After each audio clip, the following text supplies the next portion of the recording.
Vocês fizeram aquele curso de introdução aos clássicos, mas isso varia um pouco nos últimos tempos. Vocês veem até o tempo de hoje, não é isso? Nesses cursos. Vocês veem os clássicos propriamente, então, Smith, Ricardo, Mill, é isso? Depois vocês chegam a Keynes, não é isso? E alguns cursos têm, essa parte inicial é mais comprimida. Bom, então vocês leram aí os textos clássicos, A Riqueza das Nações, por exemplo. Bom, já falei um pouco então sobre os antecedentes desse texto que nós lemos do John Stuart Mill. Vamos entrar nele propriamente.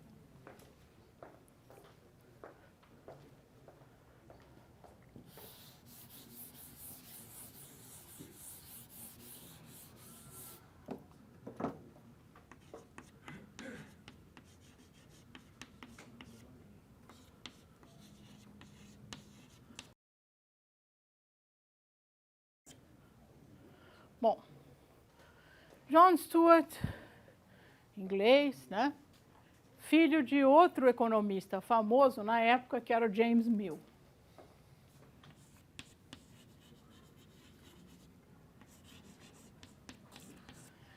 E esse livro que a gente está lendo, um pedaço dele, da definição de uma economia política e do método de investigação próprio a ela, foi escrito em 1836, foi dado à luz em 1836.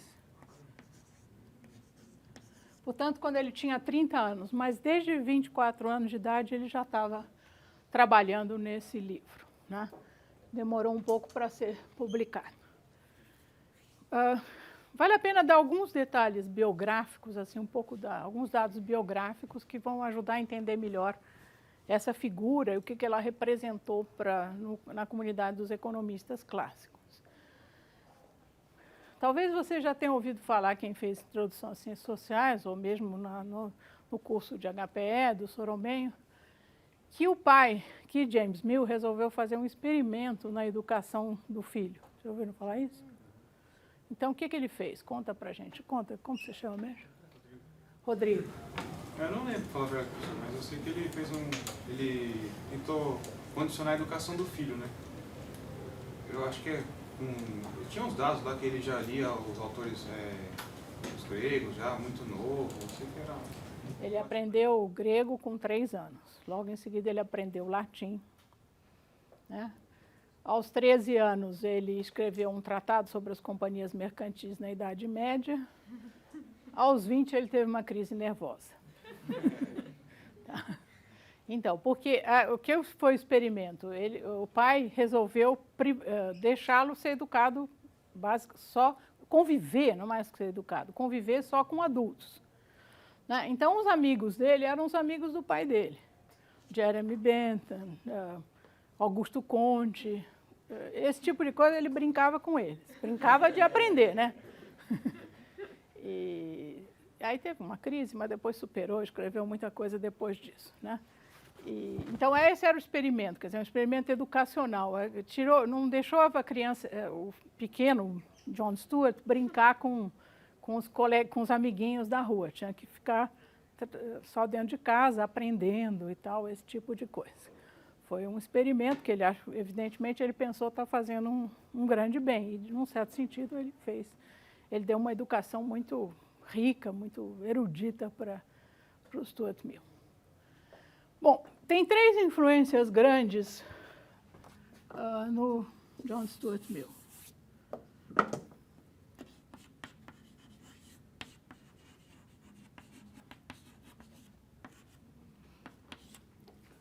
Primeiro, a influência do racionalismo.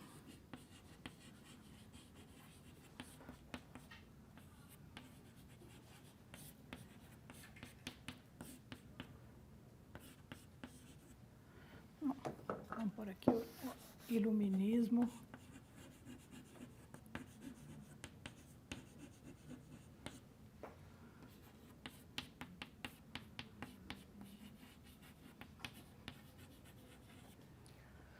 Racionalismo, iluminismo, né?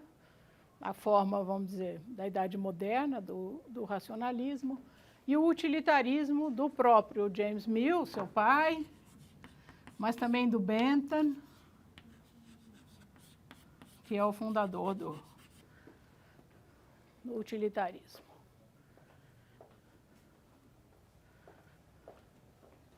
Depois, continuando aqui,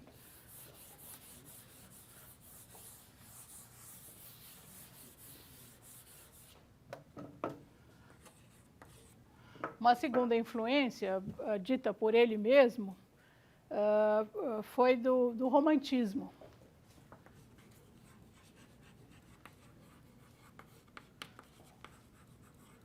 Essa é uma influência posterior, depois da juventude, porque com a mulher dele, Harriet Taylor.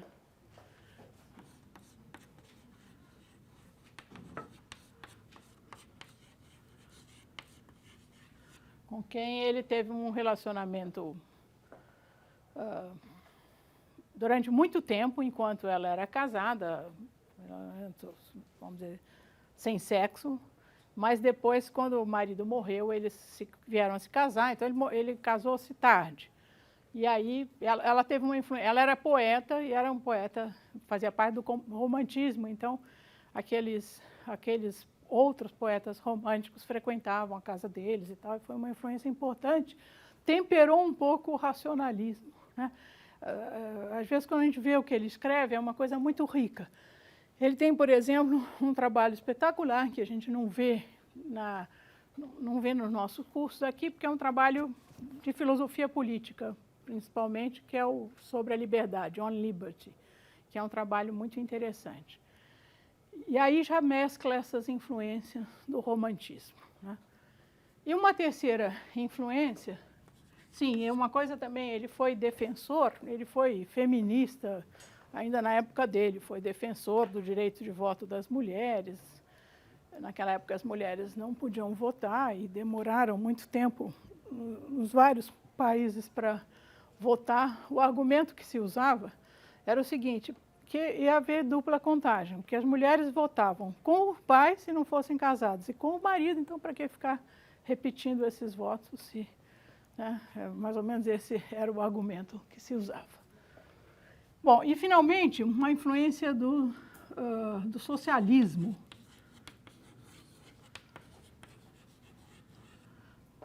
Do Comte, por exemplo. Socialismo, é claro que, entre aspas, mas alguma simpatia pelas causas socialistas do Comte e de alguns socialistas utópicos, como Proudhon.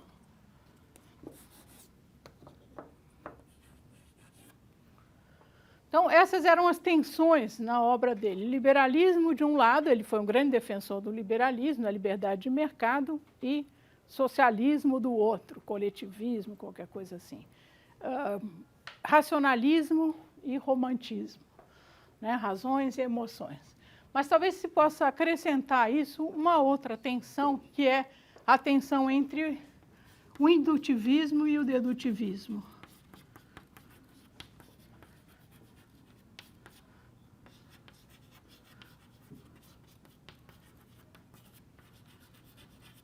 Então, como vocês sabem, ele foi muito influenciado por David Ricardo, os princípios dele estão muito colados à abordagem de David Ricardo, mas, ao mesmo tempo, ele tem influência do indutivismo, do tipo de economia política mais empirista, mais indutivista, ao estilo de Adam Smith, por exemplo. Tá? Então, toda a obra dele ela é rica e ela revela essas tensões. Tá? Bom, vamos entrar, então, propriamente no nosso texto aqui.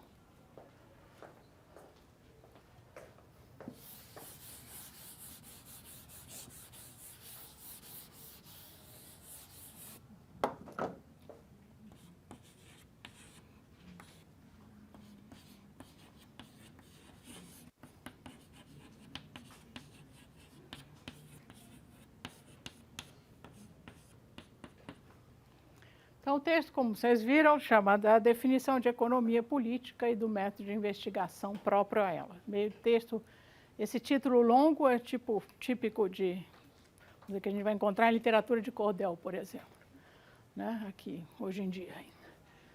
Bom, então, qual era a preocupação dele?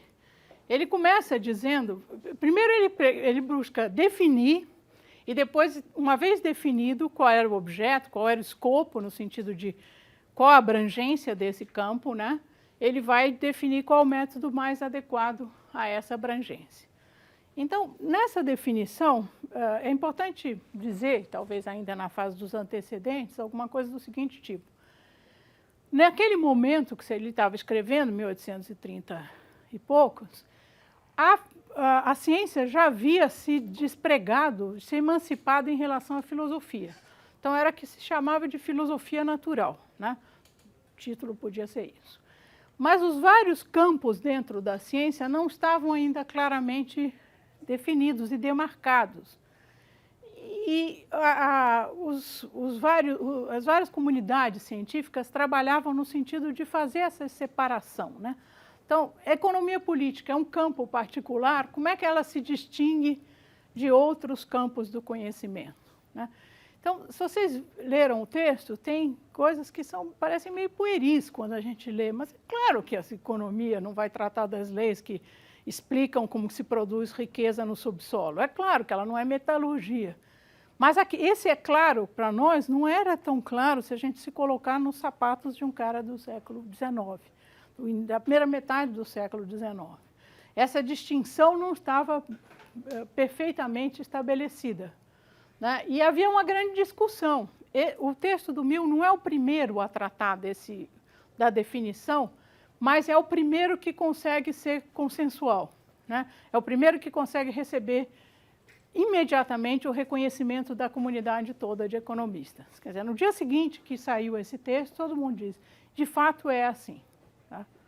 Então, ele conseguiu provocar esse consenso que outros antes dele, ou contemporâneos a ele, não tinham conseguido. Então, ele começa dizendo, para definir economia política, então vamos por aqui, esse negócio do meio atrapalha.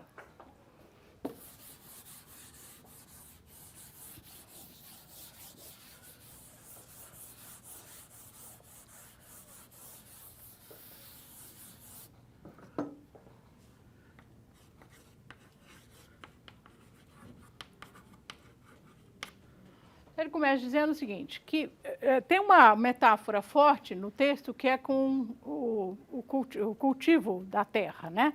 Então, ele fala assim, quando a gente observa o conhecimento, as pessoas pesquisam, os economistas pesquisam, a gente vê que o campo do conhecimento se divide assim, assim. E tem uma analogia também, então, é o campo como se fosse um campo de trigo. E tem uma analogia também com a questão das cidades, da urbanização, porque ele diz o seguinte, olha, no começo de uma ciência, a gente não tem que ter a preocupação de defini-la. Mas depois de um certo tempo, quando os edifícios já foram erguidos, é importante circunscrever esse campo, né? Construir como se fosse um muro em volta desses edifícios que se ergueram, né? E, portanto, a gente vai tentar definir esse campo particular da economia. Ele fala, aí uma influência talvez do positivismo, ele fala, tem várias verdades que os economistas vêm descobrindo quando eles observam o funcionamento da economia, verdades que estão se acumulando, né? Depois que a gente lê Popper, a gente tem fica muito difícil para a gente falar em verdade sem colocar umas aspas ou qualquer coisa. Naquele momento, século XIX, ainda tinha essa certa ingenuidade em relação ao que se pode, aquilo que se pode conhecer, né? Bom, então as verdades estão se acumulando e chegou a hora da gente fazer uma divisão aqui nesse campo. Mas para definir economia política, primeiro eu vou rechaçar todas as definições anteriores que me parecem inadequadas, né? Então, ele vai uma a uma fazendo essas distinções. Então, ele está tratando, na verdade, do que não é economia política.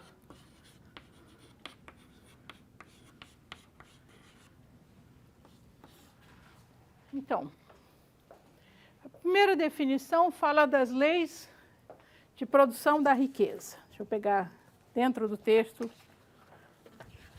A definição mais comumente aceita entre pessoas instruídas e colocada no começo de muitos tratados competentes sobre a questão, tem o seguinte resultado. Ele está falando da noção vulgar da natureza e do objeto da economia política. Não estaremos longe do marco se o enunciarmos ser alguma coisa com o seguinte resultado. Está escrito na tradução, e eu fiz uma mudança aqui, imagino que seja esse o texto que eu pus no Xerox. Que a economia política é uma ciência que ensina ou professa ensinar de que maneira uma nação pode ser tornada rica. Né? Então, não é ciência política, ele não está definindo a ciência política, ele está definindo a economia política. Tá? Você tem isso? Uhum. Em inglês não tem problema, porque está certo. Bom, por que essa definição estaria errada? Porque ela confunde, a primeira definição errada, confunde ciência com arte. Uma trata do que é, outra trata do que deve ser. Então, vocês veem aqui, logo no começo, tem alguns aqui sempre me fazem perguntas sobre o normativo e positivo. Não está colocado nessa forma, desses termos, mas é exatamente isso. Uma trata das leis, né? Outra trata das leis de funcionamento da economia, outra trata da aplicação dessas leis, no sentido, por exemplo, de aumentar a riqueza nacional. Né? Então, essas duas coisas devem ser distinguidas. Quando a gente lê isso hoje em dia, a gente pensa, é claro que devem ser distintas. A economia não vai falar do que deve ser, ela vai falar principalmente do que é, pelo menos, né? De como as coisas são. A mesma passagem do normativo para o positivo foi observada em outras ciências, por exemplo, na ciência política a partir de Maquiavel. Né? Então, é claro, como alguém pode pensar isso? Muita gente pensava isso, quer dizer, naquele momento a economia estava muito, vamos dizer, estava muito misturado o que era um desenvolvimento mais científico da economia do que era a sua aplicação. Então, os economistas estavam muito imersos na política econômica, até aí tudo bem, eu acho que, do meu ponto de vista, é até uma vantagem da economia relativamente às outras ciências sociais. Né? Se a gente fizer uma comparação, por exemplo, a sociologia nasceu da tentativa de entender a Revolução Industrial e os conflitos sociais que emergiram da Revolução Industrial, durante a Revolução Industrial. Então, a sociologia é muito mais uma tentativa de diagnóstico do que uma tentativa de propor soluções. Tem essa cara, não sei se todos concordam, mas tem muito mais essa cara. A economia sempre teve uma cara de pôr a mão na massa, né? Usar esse conhecimento para aplicar de alguma forma. Né? E, no entanto, isso não quer dizer que as duas coisas sejam a mesma coisa. Né? E, portanto, dá para distinguir, de fato, o campo da prática do campo da teoria. E é esse o recado que o Stuart Mill dá logo no começo, ao rechaçar essa primeira definição. Bom, a segunda definição, o que a economia faz? Ela trata das leis que regulam a produção, a distribuição e o consumo da riqueza. Então, aqui já está no campo positivo.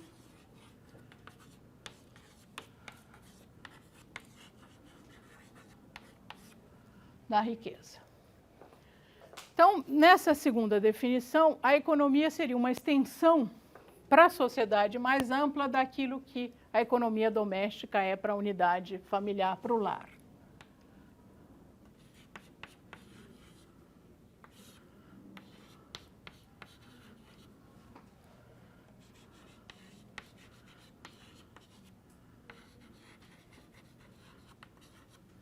Então, ele lembra aí aquilo que vocês já devem ter visto mais de uma vez, a ideia de que a origem da palavra, a etimologia da palavra, oiko, né, do ambiente ali, do lugar, mais nomos, de normas, né? Mas, num primeiro momento, voltado para a questão do lar, do ambiente doméstico, então, portanto, economia doméstica, e, num segundo momento, estendido para a grande família que é o Estado. Né? Então, a economia política adquire esse novo adjetivo e, na medida em que ela é concebida como uma extensão daqueles princípios que regem a economia doméstica para a nação. Bom, qual o problema dessa segunda definição? Em primeiro lugar, a questão de definir riqueza. Então, diz o Mill, é um texto ambíguo, vaporoso, confuso, num certo sentido, né? O que constitui riqueza? E aí ele dá uma definição lá de riqueza, do ponto de vista do conjunto de bens e serviços que atendem às necessidades humanas. É interessante que ele dá essa definição a partir de uma divisão da sociedade em classes sociais. Para os trabalhadores, querem melhores salários, os arrendatários lá querem maiores aluguéis, os proprietários querem, etc. Né?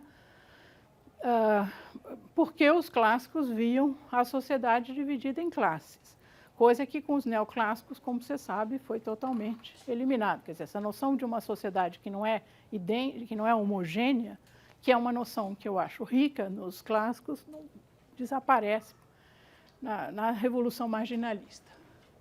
Bom, então a dificuldade de definir riqueza, né, que satisfaz a necessidade humana. E aí tem uma coisa que vai ser o último ponto que eu vou tratar aqui nesta aula, que é a questão das leis que regem a produção, a distribuição e consumo da riqueza.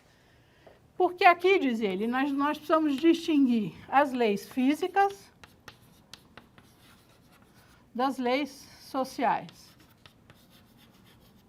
ou morais, ou psicológicas. Ele usa aí uma pletora de termos para falar sobre isso.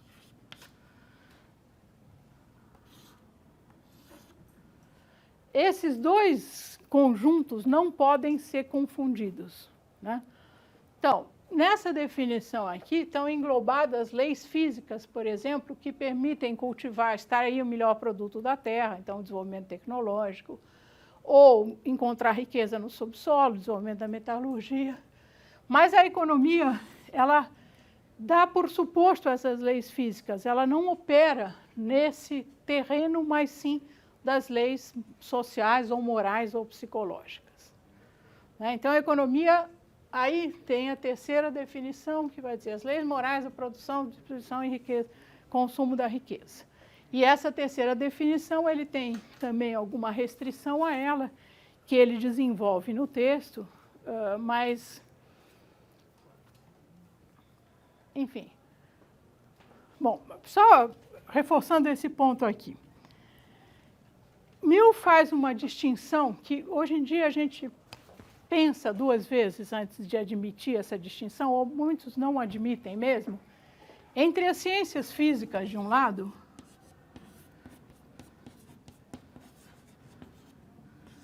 e as ciências que ele chama inicialmente de morais, do outro.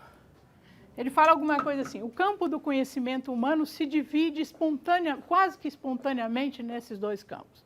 Então, tem as ciências que são desse campo, tem as ciências que são daquele campo, e elas não se confundem. Então, a economia está nesse campo aí. Na sequência do texto, Mill volta, vai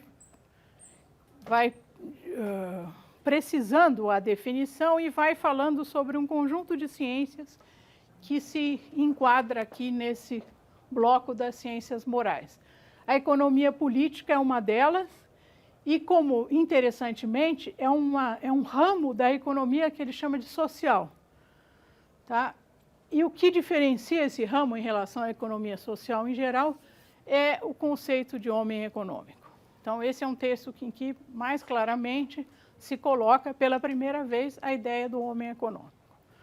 E a gente vai começar a próxima aula falando sobre esse conceito de homem econômico e o papel que ele passa a ter na definição de economia e do método da economia.